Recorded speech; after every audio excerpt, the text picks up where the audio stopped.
প্রিয় ছাত্রছাত্রীবৃন্দ, আমার চ্যানেলে তোমাদের সকলকে স্বাগত জানাই।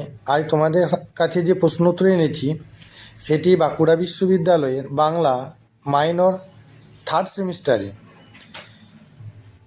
এই প্রশ্নোত্তরগুলি প্রথম থেকে শেষ পর্যন্ত দেখার সাথে সাথে আমার চ্যানেলে নতুন হয়ে থাকলে চ্যানেলটিকে অবশ্যই সাবস্ক্রাইব করে দিও, আর সেই সঙ্গে চ্যানেলটিকে একটু বেশি করে শেয়ার করে দিও। আজকের প্রশ্ন হলো, কলা কাকে বলে? একটি পূর্ণ উচ্চারিত স্বরধ্বনি বা হ্রস্বমুক্ত দল উচ্চারণ করতে যেটুকু সময় ব্যয় হয় তাকে বলা হয় এক কলা।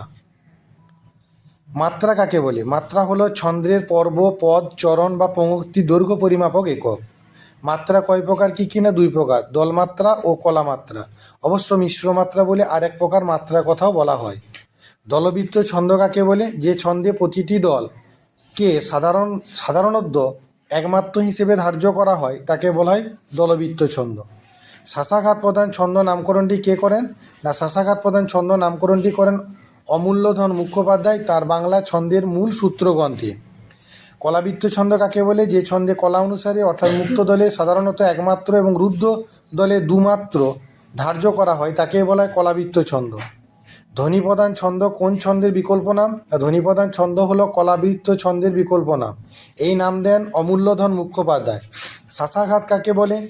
ভাষা উচ্চারণের সময় ভাব প্রকাশের জন্য এবং ছন্দ উচ্চারণের সময় তাল ও ধ্বনি তরঙ্গ সৃষ্টির জন্য বিশেষ ধ্বনির যে জোর দেওয়া হয় তাকেই বলা হয় শাসাঘাত বা পুরস্বর। কলাবৃত্ত ছন্দ কয় প্রকার ও কী কী? কলাবৃত্ত ছন্দ দুই প্রকার, প্রত্ন কলাবৃত্ত আর নব্য কলাবৃত্ত। ছেদ কাকে বলে? ভাষার অর্থবোধ জাগিয়ে তুলতে শব্দগুলি অনর্গল উচ্চারণ না করে মাঝে মাঝে কম বেশি উচ্চারণ বিরতি গ্রহণ করা হয়, এই বিরতিকে বলা হয় ছেদ। জ্যোতি কাকে বলে? কবিতা উচ্চারণের সময় অর্থের স্পষ্টতা ও ধ্বনি তরঙ্গের সমতা বজায় রাখবার জন্য নির্দিষ্ট সময়ের বা নির্দিষ্ট সংখ্যক মাত্রার যে নিয়মিত উচ্চারণ বিরতি গ্রহণ করা হয় তাকে বলা হয় জ্যোতি। ছেদ ও জ্যোতির পার্থক্য কিনা? ছেদ ও জ্যোতি উভয়ই অর্থ উচ্চারণ বিরোধী, কিন্তু তাহলেও এদের মধ্যে পার্থক্য রয়েছে।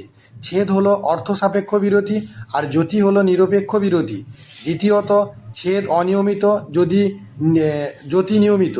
তৃতীয়ত, ছেদ গদ্য পদ্য উভয় ক্ষেত্রে ব্যবহৃত হয়, কিন্তু জ্যোতি কেবলমাত্র পদ্যে ব্যবহৃত হয়। চতুর্থত, ছেদের চিহ্ন ব্যবহৃত থাকে লেখ্য ভাষায়, কিন্তু মুদ্রিত বা লেখা কবিতায় জ্যোতির চিহ্ন কোথাও ব্যবহৃত থাকে না। পঙ্ক্তি কাকে বলে? না, পূর্ণ জ্যোতি পরিমিত কবিতাংশকে বলা হয় পঙ্ক্তি। অন্যভাবে বলা যায় ছন্দের শুরু থেকে পূর্ণজ্যোতি পর্যন্ত একটি পূর্ণজ্যোতি থেকে পরবর্তী পূর্ণজ্যোতি পর্যন্ত কবিতাংশ বলে পঙ্ক্তি। পঙ্ক্তি ও চরণের পার্থক্য কী? না, পঙ্ক্তি হলো পূর্ণজ্যোতি পরিমিত কবিতাংশ। পঙ্ক্তি এক ছত্রে হতে পারে, আবার একাধিক ছত্রেও হতে পারে, কিন্তু চরণ সবসময় কবিতার এক একটি ছত্র। এখানে উভয়ের পার্থক্য। অবশ্য এ ব্যাপারে অমূল্যধন মুখোপাধ্যায় ও প্রবোধচন্দ্র সেনের মধ্যে মতপার্থক্য আছে। প্রবোধচন্দ্রের বই আমাদের পাঠ্য বলে তাঁর মতটি গ্রহণযোগ্য। নেক্সট কোশ্চেন, পদ কাকে বলে? না, অর্ধজ্যোতি দ্বারা খণ্ডিত দীর্ঘ পঙ্ক্তির অংশকে বা হস্য বা চরণকে পদ বলে। পর্ব কাকে বলে? না, লঘুজ্যোতি দ্বারা খণ্ডিত পদ্যাংশ পঙ্ক্তির অংশকে বলা হয় পর্ব। পর্ব তিন প্রকার, পূর্ণ পর্ব, অতিপর্ব এবং অপূর্ণ পর্ব। আচ্ছা, অতিপর্ব কাকে বলে? ছন্দের সূচনে বা চরণের প্রথমেই কোনো অপূর্ণ পর্ব ব্যবহৃত হলে তাকে অতিপর্ব বলা হয়। যেমন, ওমা মিঠার লোভে তিতা মুখে সারাদিনটা গেল, এই দৃষ্টান্তে ওমা অতিপর্ব। জ্যোতিলোভ বলতে কী বোঝো? না, ছন্দের দুটি পর্ব যদি যুক্ত হয়ে উচ্চারিত হয়, অর্থাৎ দুটি পর্বের মধ্যে যদি উচ্চারণ বিরতি গ্রহণ করা না হয়, তাহলে সেই অবস্থাকে বলা হয় জ্যোতিলোভ। যেমন, মুখস্থে প্রথম কভু হয়নি কেলাসে, এখানে উভয় পদেই পর্বজ্যোতি বা লঘুজ্যোতি লুপ্ত হয়েছে। কলাবৃত্ত ছন্দে কোন লয় ব্যবহৃত হয়? না, কলাবৃত্ত ছন্দে সাধারণত মধ্যম লয় ব্যবহৃত হয়ে থাকে, তবে পর্বের মাত্রা সংখ্যা 6 বা 7 হলে ধীর হয়ে যায়। মিশ্রবৃত্ত ছন্দের পূর্ণ পর্ব কমাত্রা গঠিত হয়। না, মিশ্রবৃত্ত ছন্দে পূর্ণ পর্ব 4 কিংবা 6 মাত্রা গঠিত হতে পারে, তবে এ যুগে 4 মাত্রা পূর্ণ পর্বই লক্ষ্য করা যায়। মধুসূদন দত্ত বাংলা কাব্যে কোন ছন্দের প্রবর্তন করেন? মধুসূদন দত্ত বাংলা কাব্যে অমিত্রাক্ষর ছন্দ প্রবর্তন করেন। অমিত্রাক্ষর ছন্দের অন্য নাম কি? না, অমিত্রাক্ষর ছন্দের অন্য নাম হচ্ছে অমিল প্রবহমান পয়ার।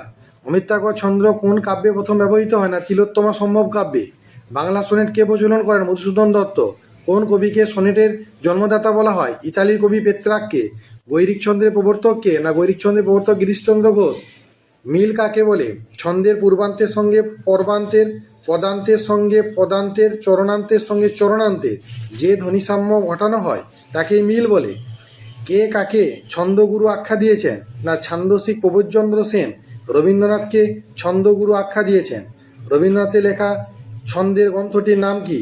না রবীন্দ্রনাথের লেখা ছন্দের গ্রন্থটির নাম হলো ছন্দ। ছন্দের জাদুকর কাকে বলা হয়? সত্যেন্দ্রনাথ দত্তকে। দলবৃত্ত ছন্দের লয় কি? না দলবৃত্ত ছন্দের লয় হলো দ্রুত।